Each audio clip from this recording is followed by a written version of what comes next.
अस्सलाम वालेकुम स्टूडेंट्स, आज आपने आर्टिकल 6.8 पढ़ना है, that is efficiency on page 136।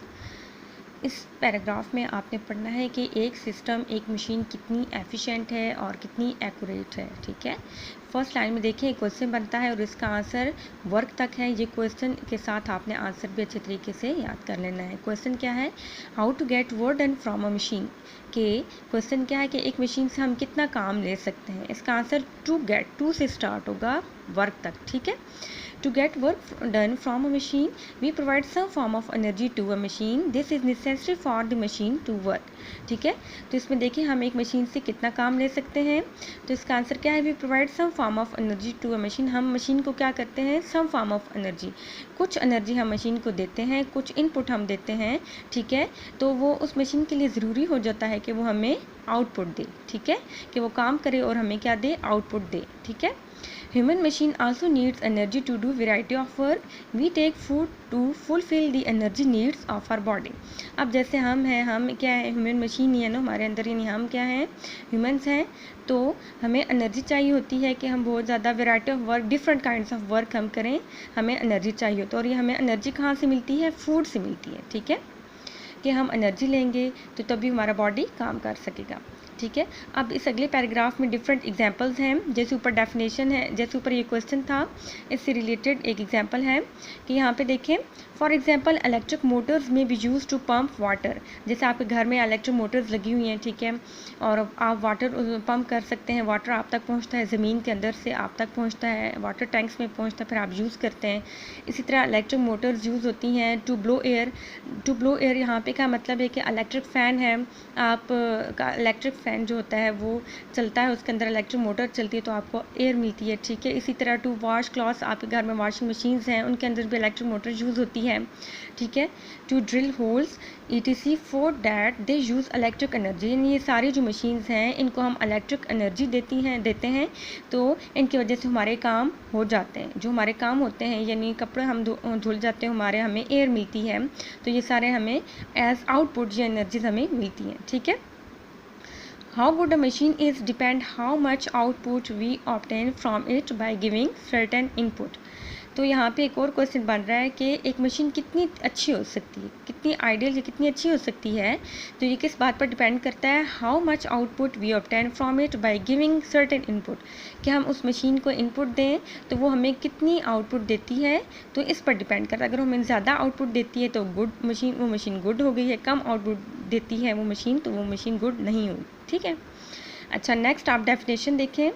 Efficiency of a system is the ratio of required form of energy obtained from a system as output to the total energy given to it as input. इस definition में क्या है कि efficiency क्या है, साथ साथ आप फार्मूले को देखते जाएं। अगर आपको फार्मूला जहन में है तो डेफिनेशन आ जाएगी, अगर डेफिनेशन आपको आती हो तो फार्मूला आपका ऑटोमेटिकली बन जाएगा। क्या है डेफिनेशन में कि एफिशिएंसी क्या है, ये रिक्वायर्ड फॉर्म ऑफ आउटपुट है। ठीक है, आपने गौर से देखना है कि आउटपुट क्या है, न्यूमरेटर में है और डिनोमिनेटर में क्या है, इनपुट है। ठीक है, तो एफिशिएंसी क्या होती है, ये रेशियो होती है रिक्वायर्ड फॉर्म ऑफ आउटपुट, जो हमें आउटपुट मिलती है और जो हम सिस्टम को इनपुट देते हैं, ये डिनोमिनेटर में आ जाती है इनपुट। ठीक है, और आउटपुट न्यूमरेटर में। इस तरह परसेंटेज एफिशिएंसी में क्या होता है कि जो आपके पास फार्मूला है इसको आप एज इट इज़ लिखेंगे, साथ मल्टीप्लाई 100 लिख देंगे। ठीक है, अब यहाँ तक इस पैराग्राफ में आपने करना क्या है, ऊपर एक क्वेश्चन का आंसर याद करना है। ये एग्जांपल्स हैं दूसरे पैराग्राफ में, और ये एफिशिएंसी की डेफिनेशन है, और ये एफिशिएंसी का फार्मूला और परसेंटेज एफिशिएंसी, तकरीबन ये सारा ये आपने करना है। इसके बाद नेक्स्ट पैराग्राफ, इसमें क्या है, आइडियल सिस्टम के बारे में है। ये इसको अंडरलाइन कर लें। An ideal system is that which gives an output equal to the total energy used by it. In other words, its efficiency is 100%. ठीक है, आइडियल सिस्टम नाम से पता चल रहा है कि वो सिस्टम, ठीक है, जो हमें 100% आउटपुट दे, यानी जिसकी एफिशिएंसी क्या हो, 100%। ठीक है, that which gives output equal to total energy use by, यानी वो आइडियल सिस्टम क्या होता है कि उसको हम अगर इनपुट दें तो उतनी ही हमें आउटपुट दें। ठीक है। People have tried to design a working system that would be 100% efficient, but practically such a system does not exist, ठीक है।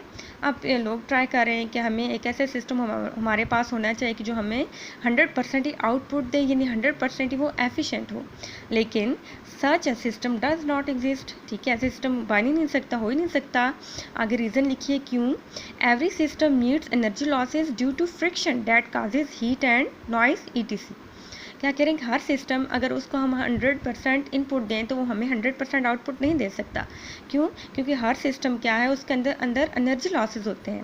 यानी कोई सिस्टम चलता है, जैसे इलेक्ट्रिक फ़ैन चलता है, ठीक है, तो उसके तो आप देखते होंगे कि फ़ैन चलने से आपको साउंड नॉइस आपको शोर सुनाई देता है और साथ हीट भी रिलीज़ होती है। कैसे कि उस इलेक्ट्रिक फ़ैन के स्पेयर पार्ट्स के अंदर फ्रिक्शन होती है, फ्रिक्शन की वजह से आपको नॉइस भी सुनाई देता है और हीट भी उस फ्रिक्शन की वजह से हीट भी रिलीज़ होती है उन स्पेयर पार्ट्स की वजह से। स्पेयर पार्ट्स फ्रिक्शन की वजह से आप इसमें अगर खाते हैं, ठीक है, तो हीट भी प्रोड्यूस होती है, साथ नॉइस भी। These are not the useful forms of energy and go waste. जैसे नॉइज़ और हीट, ये क्या है, ये यूजफुल फॉर्म्स ऑफ एनर्जी नहीं है, ठीक है। This means we cannot utilize all the energy given to a working system. इसका मतलब क्या हुआ कि हम वर्किंग सिस्टम से के तमाम की तमाम एनर्जी जो हम वर्किंग सिस्टम को देते हैं उतनी हम ले नहीं सकते, ठीक है, एज आउटपुट नहीं ले सकते। The energy in the required form obtained from a working system is always less than the energy given to it as input. ये बात फिर रिपीट हो रही है कि हम किसी सिस्टम को जितनी हम इनपुट देते हैं उतनी ही हम आउटपुट नहीं ले सकते, बल्कि उस इनपुट से कम हमें आउटपुट मिलती है, ठीक है। क्लास ये आज आपका टॉपिक यहाँ तक कंप्लीट हुआ है। आपने अच्छे तरीके से इस क्वेश्चन का आंसर याद कर लेना है, इसमें एग्जांपल याद कर लेनी है, डेफिनेशन, ये फार्मूलाज और साथ ही आइडियल सिस्टम क्या होता है, ये सारा आपने पढ़ लेना और याद कर लेना है अच्छी तरीके से। और ये हेडिंग्स के साथ आपने लिख लेना है। हेडिंग में क्या है कि सबसे पहले क्वेश्चन बनता है, उसका आंसर, फिर डेफिनेशन एफिशिएंसी की, फिर एग्जांपल्स हैं, उसके बाद फार्मूलाज है, फिर दूसरा क्वेश्चन आइडियल सिस्टम का बनता है, या आपने 100% तक आइडियल सिस्टम का आंसर बनता है, ये लिख लेना है कॉपीज़ पे और आपने याद सारा करना है। ओके क्लास, अल्लाह हाफिज़।